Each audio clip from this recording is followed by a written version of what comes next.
Значи, разлика меѓу некој кој прави со љубов и прави со техника. Сега да погледаме вертикалата на звоник. Значи, долу имаш порта.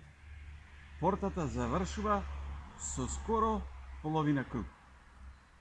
Потоа завршува со фреска, која полукружно како прозорец се затвора и тоа се нагласени линии кои во својата содржина имаат различна текстура за да можеш играта да ја доживееш и дека сега ова наеднаш овој круг се истегнува за да се исправи горе и тој веќе горе се исправа како цела една фасада на камбанарија.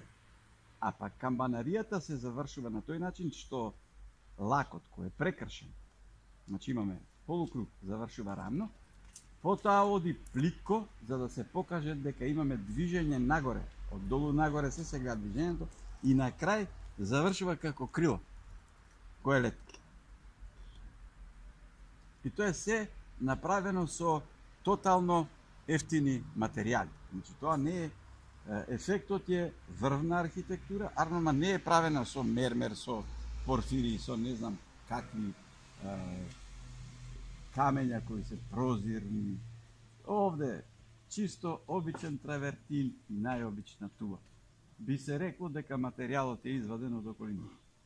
Тоа е стил македонска ренесанса, кој сегде со голема почит се изучува. Значи, македонската ренесанса покажува врвно мајсторство на градител.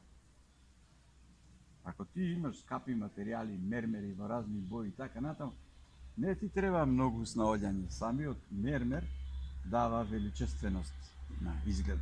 Тој сам природно мазен, сјаен, може да ја покрие твојата, да речеме, помала грамотност во архитектонската техника и визија. Овде, едноставно со најпрости материјали, дури ако ги погледнеш и тулите, не се баш некако стандардизирани. Ево се гледа тоа рачно правено, па што испаднало. Поглед, има тули кои што се искривени, се рамниците, него како му дошло, така се засушува, така ја печел. И тоа в градот не му пречи за да направи величествена архитектура.